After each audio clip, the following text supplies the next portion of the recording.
नमस्कार दोस्तों, स्वागत है आपका ड्रीम विद मुकेश में। दोस्तों हम लोग यहाँ पर प्रॉफिट लॉस को डिस्कस कर रहे थे और शायद उस पर 2 लेक्चर शूट भी हो चुके हैं। आज उसी बात को आगे बढ़ाएंगे। तो हम लोगों ने उससे पहले कुछ अनुपात वाले सवाल को किया था, उससे पहले हमने डिस्काउंट को समझा था, समतुल बट्टे को समझा था। उसी सीरीज में आज हम लोग आगे आ रहे हैं और एक सेटअप को डिस्कस करेंगे जिसमें बहुत टाइप के क्वेश्चन पूछे जाते हैं। जैसे आप एक बताइए, जब बाजार में आप कोई सामान खरीदने जाते हैं, बाजार में जब कोई आप सामान खरीदने जाते हैं तो जो बट्टा दिया जाता है वो किस मूल्य पर दिया जाता है? तो आप कहेंगे सर बट्टा जो है वो अंकित मूल्य पे दिया जाता है। जैसे कि अगर आपसे कहते हैं किसी शर्ट का दाम 3000 रुपये है, 3000 रुपये उस वस्तु का एमआरपी है, या शर्ट का दाम एमआरपी जो है वो 3000 रुपये है। अगर उस पर डिस्काउंट देना है तो अंकित मूल्य पर डिस्काउंट दिया जाएगा। जो भी 500 1000 रुपये का डिस्काउंट देगा वो अंकित मूल्य पर दिया जाएगा। इस बात को एक बार लिख के समझते हैं। जैसे आप देख रहे हैं कि किसी आर्टिकल का दाम एमआरपी जो है वो 3000 रुपये है। आप मार्केट में गए, जैसे एमआरपी अगर 3000 रुपये, तो निश्चित तौर पर उस वस्तु का जो क्रय मूल्य होगा वो कुछ कम रहा होगा। 3000 से कम हो सकता 2000 हो सकता 2500। मान लिया हमने कि 2000 रुपये उस वस्तु का क्रय मूल्य हुआ करता था। 2000 रुपये वस्तु का क्रय मूल्य था। हमने प्रॉफिट गेन करने के लिए उसका एमआरपी यानी अंकित मूल्य 3000 रुपये डिसाइड कर दिया। अब हम शर्ट को लेने गए तो हमने उससे कहा कि आप हमें डिस्काउंट दीजिए। तो आप बताइए डिस्काउंट इस मूल्य पर दिया जाएगा कि इस मूल्य पर दिया जाएगा? तो बिल्कुल स्वाभाविक वाली बात यह है कि इस मूल्य पर अगर डिस्काउंट दे दिया तो ये तो वस्तु की प्रारंभिक लागत है, तो ये दाम और नीचे चला जाएगा। तो हम ये हमेशा याद रखेंगे, डिस्काउंट हमेशा जो एमआरपी होता है उस पर दिया जाता है। तो हमने बहुत उससे जिग किया तो उसने 500 रुपये का डिस्काउंट हमें दे दिया। जब उसने हमें डिस्काउंट 500 रुपये का दे दिया तो आप बताइए वस्तु अब कितने की बिकी? 2500 रुपये की वस्तु 2500 की बिकी। अब फिर भी आप कंपेयर कराएंगे कि 2000 रुपये की वस्तु थी, 2500 रुपये की बिक जा रही है, लाभ कितने का हो जा रहा? फिर भी उसे 500 रुपये का प्रॉफिट निकल के आ जाएगा। इस केस में फिर भी उसे 500 रुपये का लाभ हो जाएगा। तो यहाँ से हमने बस इतनी सी बात सीखी कि जो भी जैसे प्रकार का डिस्काउंट होगा उसे अंकित मूल्य पर ही देना है। अब बात करते हैं लाभ हानि की। तो आपको याद होगा कि जो प्रॉफिट होता है उसे हमेशा, चाहे प्रॉफिट हो चाहे लॉस हो, उसे क्रय मूल्य पर कंपेयर कराते हैं। जो क्रय मूल्य होगा उसी से पता करते हैं कि लाभ हो रहा या हानि हो रहा। अब इस पे एक एक करके सवाल लगाने स्टार्ट करते हैं। जैसे एक सवाल हम आपके सामने लिख रहे हैं, बस उसको एक सेट में लगाने के लिए हम उसकी कोशिश करेंगे। ये कैसे करेंगे? जैसे एक क्वेश्चन लिख रहा है, जैसे ये लिख दें, किसी वस्तु का अंकित मूल्य, किसी वस्तु अंकित मूल्य 9000 रुपये है, उस पर 33.1/3% का बट्टा देकर भी एक दुकानदार 50% का लाभ कमाता है, तो उसका क्रय मूल्य क्या होगा? ये बात हमने आपको समझाने के लिए एक मन से क्वेश्चन लिखा। इस बात को हम कैसे करें यहाँ पे समझते हैं। हमने आपको पिछली क्लास में बताया था कि जब भी हमें अंकित मूल्य दे देगा तो डिस्काउंट हमेशा उसी पर दे देंगे। डिस्काउंट की बात कर दे तो अंकित मूल्य खोज लेंगे, और अंकित मूल्य दे देगा तो डिस्काउंट खोजेंगे। ये एक दूसरे से ही रिलेट होंगे। और कह रहा फिर भी उसे जब डिस्काउंट देते हैं दुकानदार को, फिर भी वो 50% का लाभ कमा लेता है। और आपसे कह रहा है उस वस्तु का क्रय मूल्य कितना है। तो आप एक चीज समझिए, सबसे पहले हम अंकित मूल्य को लिखेंगे। तो अंकित मूल्य कितना था? 9000 रुपये। अब इस पर हमें 33.1/3% का बट्टा देना है। आप बताइए 33.1/3% की फ्रैक्शन वैल्यू कितनी होती है? 1/3। तो हम ये कहेंगे कि सर डिस्काउंट है, चूंकि ये बट्टा के साथ लिखा है। अब ये डिस्काउंट अगर है, ये बट्टा है, तो इसको हमें देना किस पर है? अंकित मूल्य पर। तो 3 रुपये पर 1 रुपये का डिस्काउंट दे दो तो ये कितना आ जाएगा? 2/3 आ जाएगा। अंकित मूल्य पर डिस्काउंट जैसे दिया और बात हो रही है दुकानदार की, तो अब बताइए जैसी वस्तु पर डिस्काउंट दे देंगे तो ये क्या विक्रय मूल्य बन जाएगा। अब हम कह देंगे जब इसे हम काट पीट के सॉल्व करेंगे तो ये जो वैल्यू निकल के आएगी ये विक्रय मूल्य बन जाएगी। और आगे आपसे कह रहा कि दुकानदार जो है फिर भी 50% का लाभ कमा लेता है। लाभ और हानि जो होती है वो क्रय मूल्य पर होती है, तो हम ये कह देंगे क्रय मूल्य पता नहीं था लेकिन क्रय मूल्य लिखना पड़ेगा, क्योंकि लाभ हानि किस पर होती है, क्रय मूल्य पर होती है। तो क्रय मूल्य पर 50% का लाभ करा देंगे। 50% लाभ का मतलब कितना होता है, 1/2 होता है। तो 2 रुपए पर 1 रुपए का लाभ करा दे, तो 2 रुपए पर 1 का लाभ करा दे तो कितना आ जाएगा, 3/2 आ जाएगा। वस्तु को आगे बेचा तो विक्रय मूल्य, वस्तु पर डिस्काउंट दिया तो विक्रय मूल्य। अगर ये भी विक्रय मूल्य है, ये भी विक्रय मूल्य है, हम दोनों को बराबर कर सकते हैं। अगर ये दोनों बातें बराबर हो जाए तो यहां से हम इसमें क्रय मूल्य की वैल्यू जो होगी वो पता कर सकते हैं। तो आप देखेंगे 3 त्रिका 9, 3 से ये 3 कट जाएगा और इनका मल्टीप्लाई कर दे तो 2 दूनी 4000 रुपये, यानी वस्तु का जो ओरिजिनली क्रय मूल्य होगा वो कितना होगा, 4000 रुपये होगा।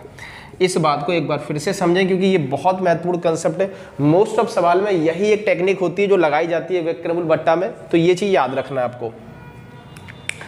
एक बार फिर से इस बात को रिपीट करते हैं कि किया क्या है।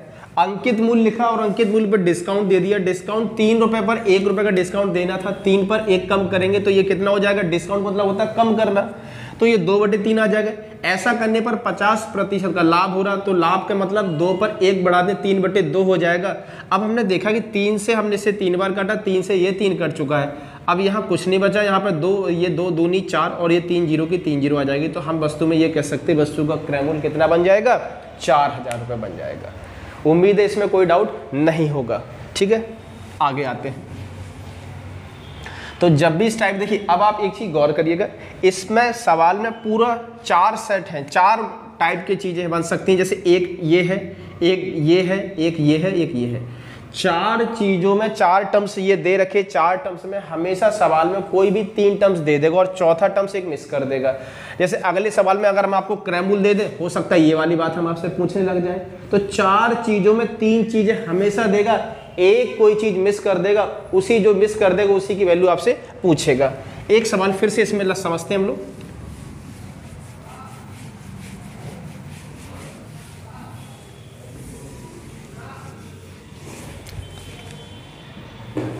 अब जैसे एक सवाल हम आपसे सामने पढ़ रहे हैं, उसको आप देखिएगा। कह रहा है एक वस्तु का एमआरपी 1100 रुपए है, यानी कि हमें अंकित मूल्य दे दिया कितना भैया, 1100 रुपए। आपसे कह रहा है एक फुटकर विक्रेता उसे 2 क्रमिक बट्टों के साथ 810 रुपए में बेचता है, जिसमें एक 10% है, दूसरा आप पठनीय बट्टा है। आप गौर करिए भैया, अंकित मूल्य ये दे रखा और आपसे कह रहा है कि उसे 2 क्रमिक बट्टों के साथ बेच रहा है। अगर 2 क्रमिक बट्टे के साथ इसे बेच रहा है तो आप इसे एक बट्टा उसने दे रखा है, एक बट्टा जो है वो 10% का है। 10% का मतलब कितना हो जाएगा, 10 में 1 का बट्टा दे दे तो ये 9/10 निकल के आ जाएगा। एक बट्टा और देना, तो हमने कह दिया, मान लीजिए एक बट्टा हमने दे दिया x% का, तो x/100 आ जाएगा। क्या ये x% का बट्टा दे दिया और आपसे कह रहा है ऐसा करने पर उसे 810 रुपए में वो खरीदता है। ठीक है, आप बताइए 1100 रुपए की चीज थी, ये 1000 रुपए है, शायद 1000 रुपए की वस्तु है और 810 रुपए में से खरीदता है। ठीक है, अब यहां देखिए भैया, अब ये यहां से खरीद के लाया और फाइनली ये भी इसे खरीद के लाया, तो हम ये कह देंगे दोनों ही बातें ये बराबर हो जाएंगी। दोनों बातों को हम बराबर कर देंगे। अब इसे सॉर्ट आउट करते हैं और आपसे रेट ऑफ इंटरेस्ट ही पूछ रहा है, सॉरी रेट ऑफ डिस्काउंट पूछ रहा है। अब हम देखेंगे 3 जीरो से 3 जीरो ये कट जाएंगी, 9 से हम इसे 9 बार काट दें तो x का मान आ जाएगा 90। आप बताइए, जैसे ही हमने 9/10 लिखा था तो हमने इसे घटा के लिखा था, अब यहाँ पे इसे घटाया नहीं, तो ये जो वैल्यू आई है आप इसे या तो पहले 100 से घटा के लिख देते या नहीं घटाए तो बाद में घटा लीजिए। ये 100 से जितना कम होगा वही हमारा डिस्काउंट होगा। तो अगर आपसे रियल डिस्काउंट पूछें तो रियल डिस्काउंट कितना हो जाएगा, 10% का। फिर से समझते हैं, एक वस्तु का अंकित मूल्य 1000 रुपये था, एक बट्टा 10% का दे रहा था। 10% को हम लोग ये कह सकते हैं, जैसे कि इसको इससे समझ लो, 10% बट्टा अगर दे रहा तो 90/100 आ जाएगा। दूसरा बट्टा कितना दे दें जिससे वस्तु का दाम 810 रुपये हो जाए, यानी यहाँ खरीदार की बात कर रहा होगा, हो जाता है क्योंकि ये क्रय मूल्य दे रखा है। हमने इस बात को काटा पीटा तो x का मान 90 आ चुका। बस याद रखना है कि डिस्काउंट को 100 से घटा के लिखते हैं, यहाँ पर अभी घटाया नहीं, तो यहाँ पर डिस्काउंट जब घटा देंगे तो ये कितना आ जाएगा, 10% आ जाएगा। तो हम ये बता सकते हैं वस्तु में डिस्काउंट कितने प्रतिशत का था। अब थोड़ा सा और आगे आते हैं इसी क्रम में।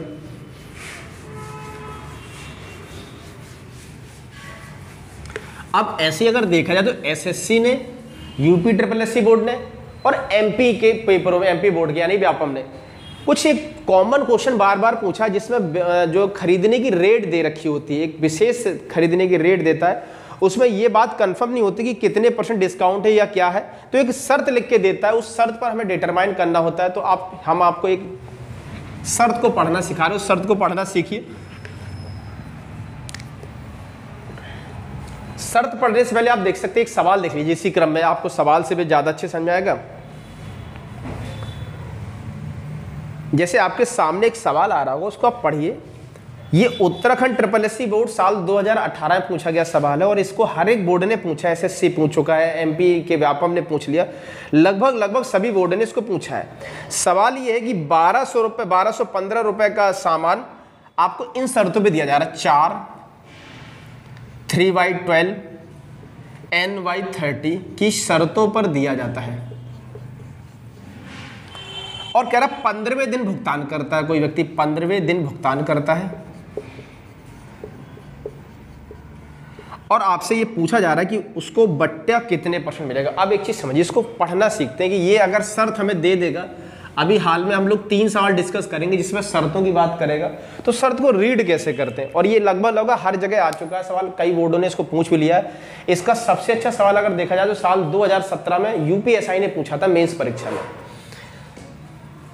4,3/12 और ये N/30, ये शर्त एक पैटर्न, इसको कैसे पढ़ते हैं, तो इसको पढ़ने के लिए आपको याद रखना, कभी भी जब ये शर्त लिखो तो इसको काट के छोटा नहीं करना, नहीं तो आप इसे छोटा कर दें 3 के टेबल से काट कर, तो ये बिल्कुल गलत हो जाएगा। जब भी ये शर्त लिख के आएगी तो हमें बस इतनी सी बात याद रखना कि ऊपर जो लिखा होगा वो डिस्काउंट होगा और नीचे जो लिखा होगा वो डे होगा। अब इसको पढ़ेंगे कैसे, अब आप देखेंगे ये 4% का डिस्काउंट तब मिलेगा जब व्यक्ति नगद भुगतान करेगा, नगद भुगतान करने पर 4% डिस्काउंट।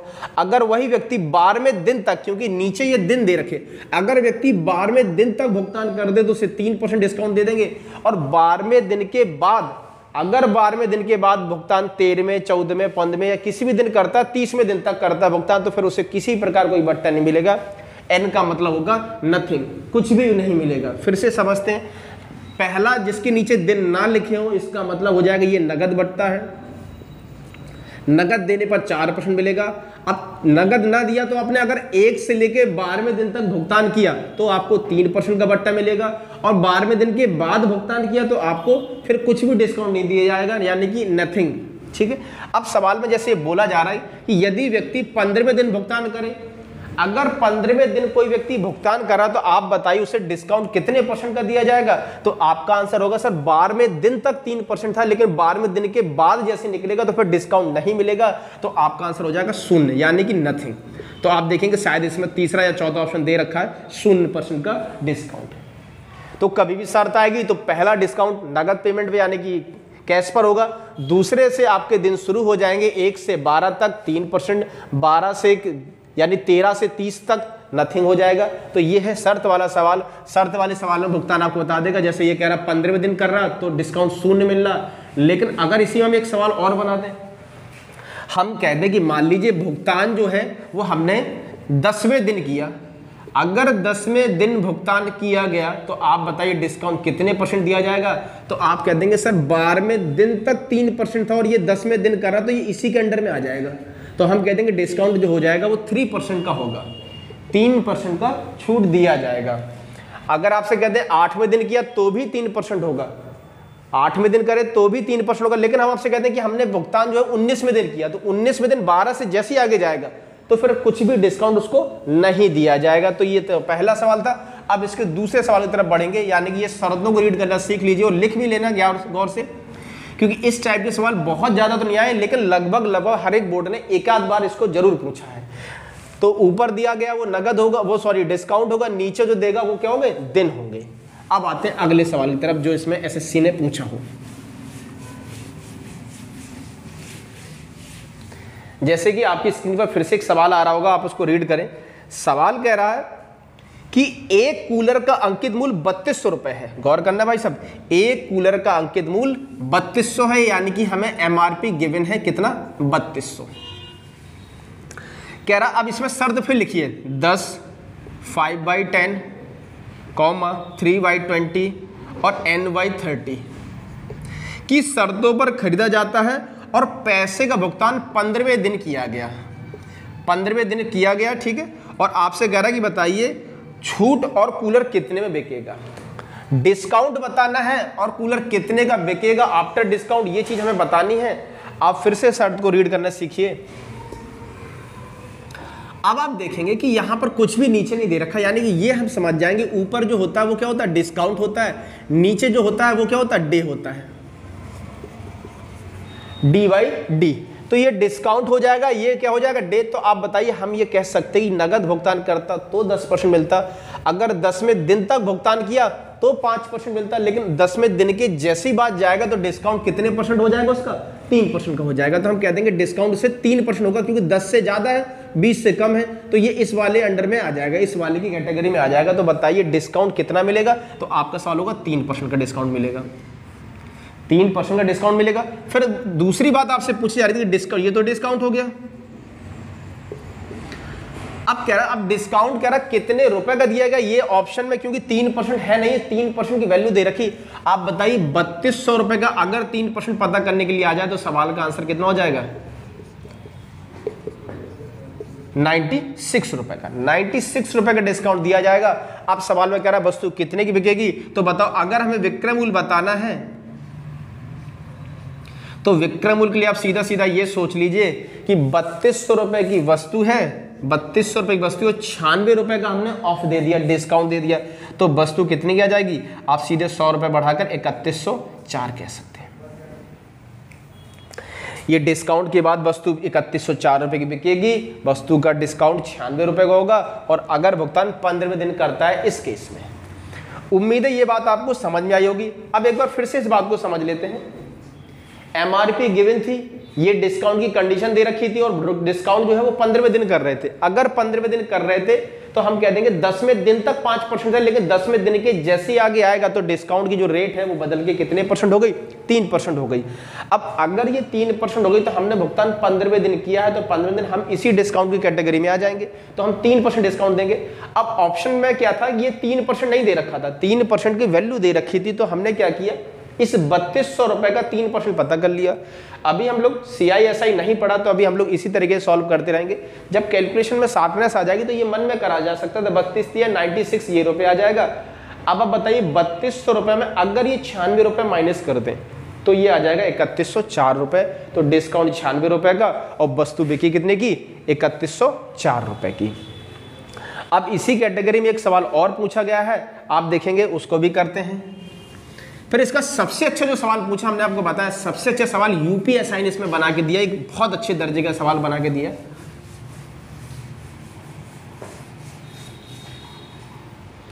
अब जैसे इस सवाल को एक फिर से हम अपने मन से लिख दे रहे हैं और आप उसको पढ़ने की कोशिश करिएगा। हम आपसे कहते हैं कि MRP जो है वस्तु की वो 9000 रुपए है, 90,000 रुपए की वस्तु कर दी, और डिस्काउंट लिख दे रहा है जैसे कि 10%, 9/10 और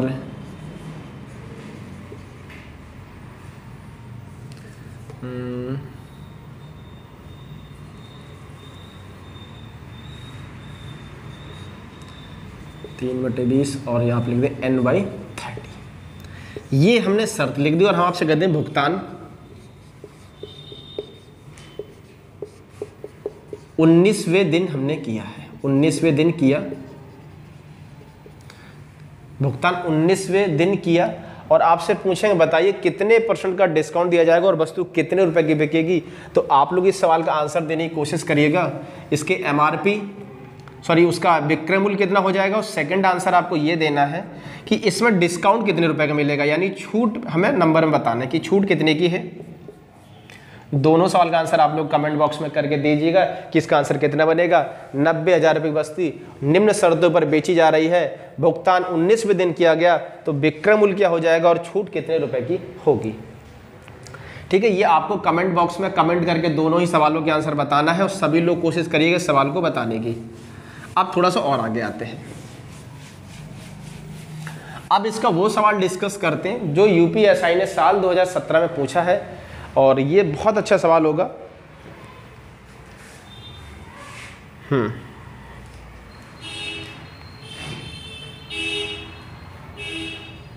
हाँ, अब देखिए आपके सामने क्वेश्चन आ रहा होगा। क्वेश्चन ये है कि एक व्यापारी 72,000 रुपये का कपड़ा, 72,000 रुपये का कपड़ा भी है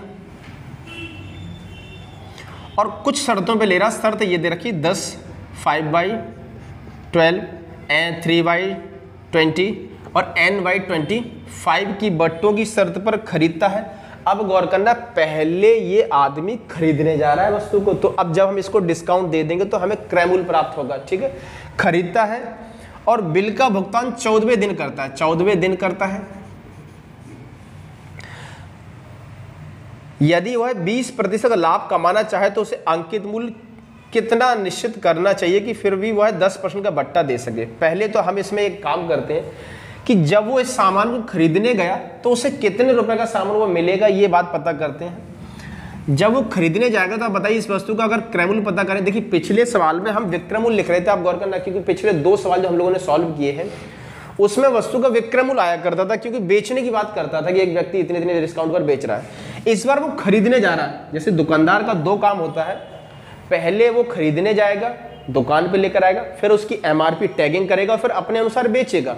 तो ये कंडीशन ऐसी कि पहले हम खरीदेंगे, फिर अपने अकॉर्डिंग उसका दाम तय करेंगे, फिर बेचेंगे। ठीक है, तो पहले खरीद रहा तो हम कह रहे हैं इसका क्रय मूल्य कितना बनने वाला, तो आप कह देंगे 72,000, तो ये लिख दिया। अब हमने 14वें दिन अगर डिस्काउंट हमने इसको दिया, 14वें दिन भुगतान किया, तो 12वें दिन तक 5% था।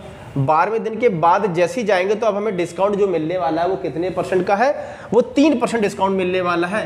अगर 3% डिस्काउंट मिलेगा तो हम कह देंगे ये 97% पता कर लिया जाए, इससे ये कट जाएगा। अब ये मल्टीपल नहीं करेंगे, ये एक साथ मल्टीपल करेंगे तो बहुत आराम से कैलकुलेशन हो जाएगी। तो वस्तु को हमने इतने रुपए में खरीदा है, बात आपको समझ आ गई कि हमने अगर 14वें दिन भुगतान किया, ये तो क्वेश्चन का पार्ट था, अगर हमने 14वें दिन भुगतान किया तो हमें 3% का डिस्काउंट मिल जाएगा। अब आते हैं घर पर। अब जैसे ये सामान लेके आया तो इसे अपना एक अलग सा एमआरपी डिसाइड करना है। वो कह रहा है कि ऐसा क्या मूल्य अंकित करे जिससे वो कह रहा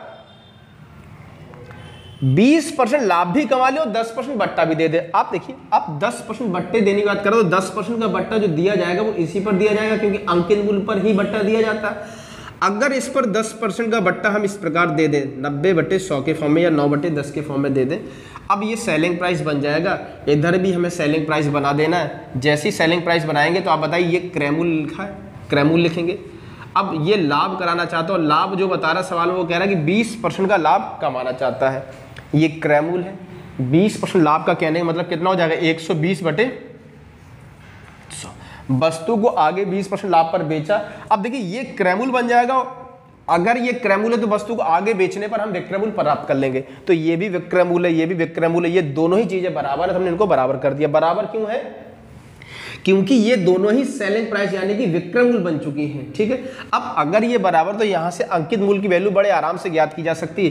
काटते पीटते हैं, 2 0 से 2 0 ये कट जाएंगी, और 9 से आप इसे बार कर दिए, 8 बार काट दिए, 0 से 0 कट जाएगा, और अब ये शायद कुछ भी नहीं कटेगा।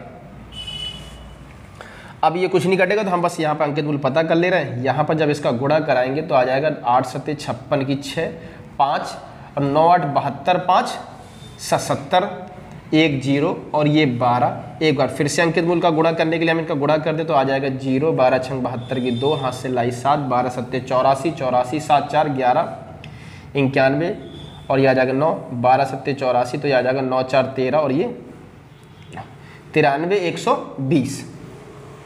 जब आप इस कैलकुलेशन को सॉल्व करेंगे तो 93,120 आ जाएगा, जो कि ऑप्शन नंबर शायद आपका तीसरा कौन सा दिया है, तीसरा ऑप्शन, हाँ 93,120 तीसरा ऑप्शन आ जाएगा। और ये है सवाल, ये सवाल यूपीएसआई ने साल 2017 में पूछा था। यूपीएसआई ने साल 2017 में पूछा गया सवाल है, बहुत आले दर्जा का सवाल है। इस बात को फिर से समझेंगे एक बार कि कैसे ये हमने किया है।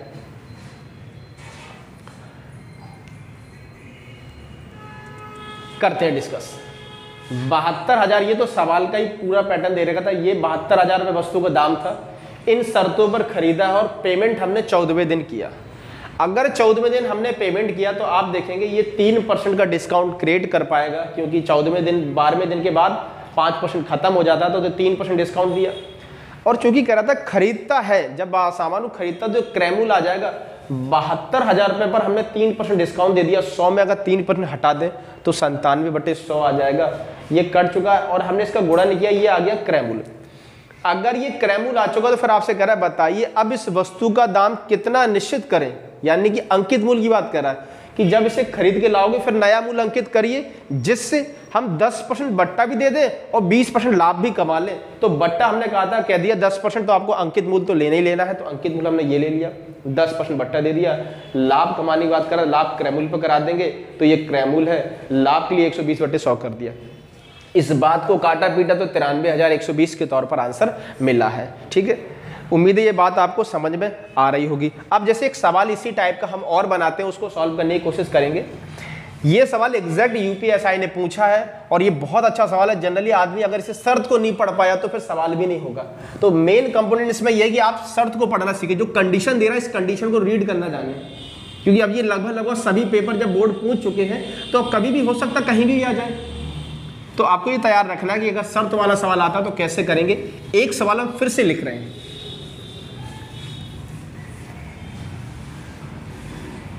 एक सवाल इसी टाइप का बनाते हैं। जैसे कहते हैं 20%, 10%, 5% और ये n हमने कर दिया। ठीक है, अब आपसे हम कह रहे हैं कि एक व्यक्ति, इसका दाम भी हटा दीजिए, 80,000 कर दीजिए इसका दाम। ठीक है, अब सवाल ये हो जाएगा, पूरा सवाल लिख दे रहे हैं कि एक पूरा सवाल इसको लिख दिया जाए, वस्तु का अंकित मूल्य ये है, 80,000 रुपये अंकित मूल्य वाली एक वस्तु को निम्न शर्तों पर खरीदा जाता है।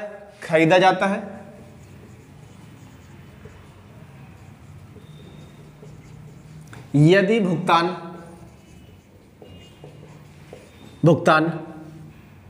9वें दिन करें, 9वें दिन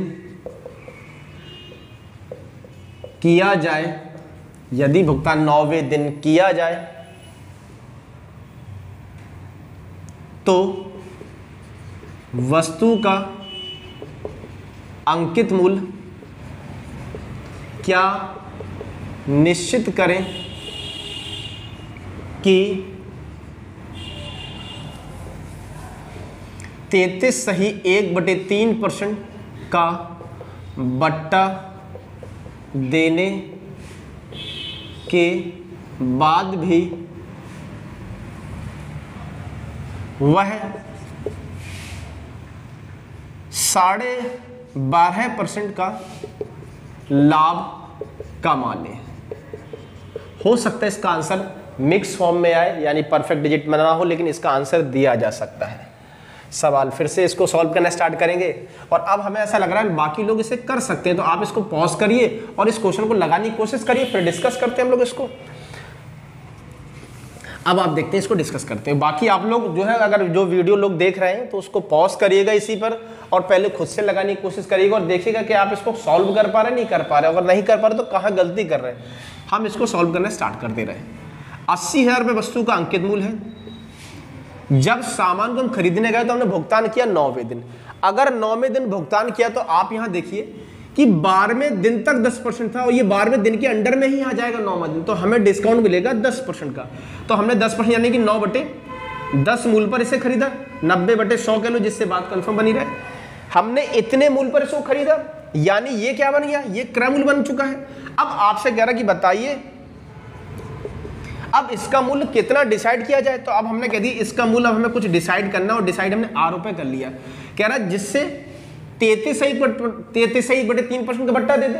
33 सही अगर 1/3% का बट्टा आप दे रहे हैं तो इसका मतलब कितना हो जाएगा, 2/3 आ जाएगा ये, क्योंकि इसकी फ्रैक्शन की वैल्यू मतलब होता है 1/3। अब ये 2/3 आ चुका है और आपसे कह रहा है बट्टा देने के बाद भी वह लाभ कमा ले। लाभ क्रय मूल्य पर होता है, क्रय मूल्य अभी जस्ट हमने फाइंड किया है, तो हम लिख देंगे ये क्रय मूल्य हो जाएगा इतना 80,000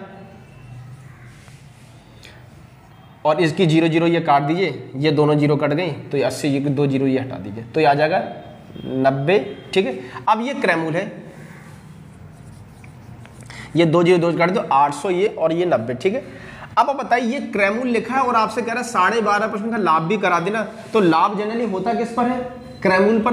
12.5% का मतलब 1/8 होता है, इसका मतलब 1/8 निकलता है 12.5% की फ्रैक्शन, तो 8 पर 1 का लाभ करा दो तो कितना हो जाएगा? 9/8 आ जाएगा। अब डिस्काउंट दिया तो विक्रमूल, और यहां पर देखें वस्तु को आगे बेचा तो विक्रमूल। अगर ये दोनों विक्रमूल, दोनों को हम बराबर कर सकते हैं।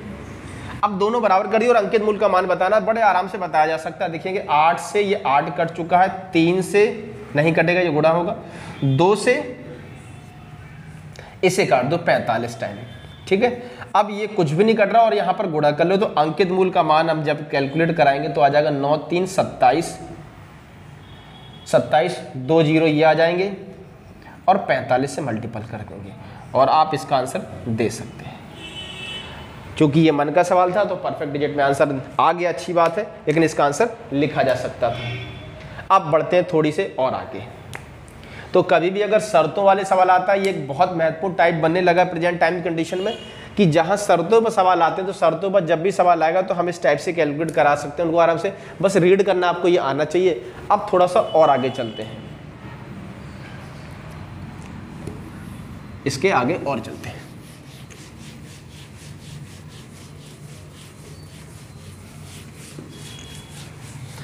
अब जैसे कि अब ऐसे सवाल कुछ सेट किए जाएंगे, जैसे हमने सामान जो खरीदेंगे उसको जैसे अभी भी हम यहाँ पर जब सामान खरीद रहे थे तो मार्क की जो टैगिंग कर रहे थे, अंकित मूल्य डिसाइड कर रहे थे, वो कुछ बढ़ा के डिसाइड कर रहे थे। अब इसी पर एक सवाल भी आते हैं छोटे छोटे, तो जैसे एक बात करते हैं, जैसे इस टाइप के सवाल अगर बना दें,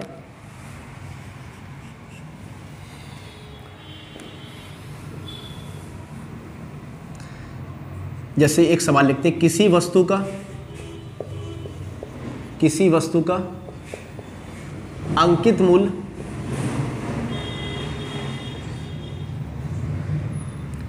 50% बढ़ाकर लिखा गया, फिर उस पर 20% का बट्टा दिया गया तो उसका शुद्ध लाभ प्रतिशत क्या होगा। और ये जो बढ़ा के लिखा गया, ये क्रय मूल्य से, किसी वस्तु का अंकित मूल्य यहां पे लिख देना क्रय मूल्य से 50% बढ़ाकर लिखा गया, फिर उस पर 20% का बट्टा दिया गया, उसका शुद्ध लाभ प्रतिशत क्या है। इस टाइप के छोटे छोटे सवाल अगर पेपर में आते हैं, कैसे करेंगे यहां समझते हैं। तो क्रैमूल को हम अपने हिसाब से मॉडिफाई करके मानेंगे। हम मान लीजिए क्रैमूल जो है इसका 100 रुपये है और अंकित मूल हमें जो डिसाइड करना है इससे 50% बढ़ा के डिसाइड, क्योंकि क्रैमूल से 50% ज़्यादा अंकित है दाम। तो अगर क्रैमूल को हम 100 ले लें तो वस्तु का अंकित मूल्य जो है वो 150 रुपये हो जाएगा, 150 रुपये हो जाएगा। अब आपसे कह रहा है कि डिस्काउंट भी देना है 20% का, तो डिस्काउंट जनरली देते किस पर है? अंकित मूल्य पर देते हैं। तो अगर अंकित मूल्य हम डिस्काउंट दे दें तो 20% डिस्काउंट तो 80% हो जाएगा। ये 100 में से 20 घटा देंगे 80 आ जाएगा। अब अगर इनको काट दें तो 15 कितना हो जाएगा? 120 रुपये। अब आप देखेंगे 100 रुपये का खरीदा था और 120 रुपये का हम बेच रहे हैं, तो कितने प्रतिशत का लाभ हो जा रहा है। फिर भी आप कहेंगे सर जो लाभ हो वो 20 रुपये का आ जा रहा, तो 20 रुपये ये परसेंट में 20% ही बनेंगे, क्योंकि वस्तु का दाम हमने कितना माना था? 100 रुपये माना था। 100 रुपये लिखे, 50% बढ़ा के लिखना था, ये 150 हो गया। 20% बट्टा देना था तो ये अंकित मूल्य पर ही लिखेंगे बट्टा, तो बट्टा दिया तो 80/100 आ गया, 15×8 120 आ गया। 100 से जितना ज़्यादा वही आपका लाभ प्रतिशत हो जाता है। ठीक है, अब एक सवाल फिर से लिखते हैं इसी क्रम में।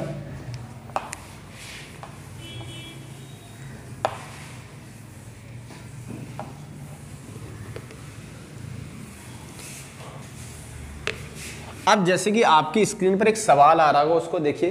किसी वस्तु का दाम क्रैमूल से 33 सही 1/3% बढ़ा के लिखा गया। किसी वस्तु का दाम क्रैमूल से 33 सही 1/3% बढ़ा के लिखा गया और उस पर 66 सही 2/3% का बट्टा दिया गया। 66 सही 2/3% का बट्टा दिया गया और आपसे पूछेंगे बताइए उसका शुद्ध लाभ या हानि प्रतिशत क्या होगा। तो कैसे इस टाइप के सवाल को हैंडल करेंगे, इस बार सवाल जो है वो मिक्स फ्रैक्शन में दे रखे हैं, कैसे करें, ये अधिक अंकित किया, आपके सामने सवाल भी आ रहा होगा। अब अगर इस टाइप के सवाल को सॉल्व करना है, सवाल ये है कि किसी वस्तु का दाम क्रयमूल्य से 33 सही 1/3% बढ़ाकर अंकित किया गया और उस पर 66 सही 2/3% का बट्टा दिया गया, तो कितने प्रतिशत का लाभ या हानि होगी। फिर से हम दोनों दामों को लिखेंगे, अंकित मूल्य लिखेंगे और क्रय मूल्य लिख लेंगे। 33 सही 1/3% की फ्रैक्शन देखें तो 1/3 बन जाती है। तो हम कह देंगे अगर 3 रुपए क्रय मूल्य होगा तो 1 रुपये हमने बढ़ा के लिख देना, तो ये 4 रुपये हो जाएगा। 3 रुपए का क्रय मूल्य होगा तो 4 रुपये हो जाएगा। अब आपको पता है कि हम जो बट्टा देते हैं वो अंकित मूल्य पर ही देते हैं, तो ये बट्टा देना 66 सही 2/3% की अगर फ्रैक्शन को ठीक किया जाए तो ये 2/3 बनेगी, 2/3 बनेगी। अब हमें ये डिस्काउंट देना, तो आप बताइए डिस्काउंट दे लीजिए।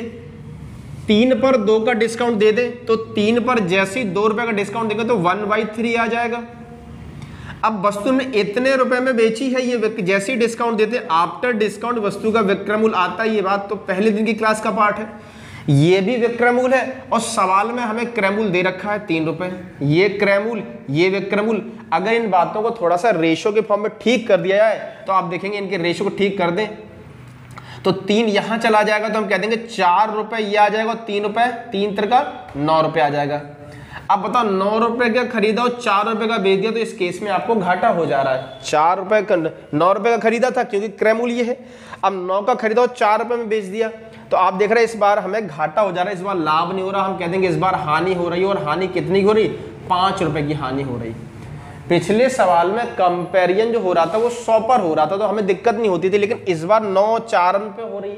तो इस केस में हम एक काम करेंगे, तुलना हमेशा हानि हो चाहे लाभ हो, तुलना किस पर होगी, क्रय मूल्य पर होगी। तो क्रय मूल्य कितना दे रखा है, ये 5 रुपए की हानि हो रही है और क्रय मूल्य कितना है, 9 का कितने परसेंट है, आप इसको सॉल्व कर सकते हैं। आ जाएगा 500/9, 9 से डिवाइड लगा दो, 9 5 45, 9 5 45, 5/9, 55 सही 5/9% का हानि हो जाएगी इसको भैया, 55 सही 5/9% की हानि हो जाएगी।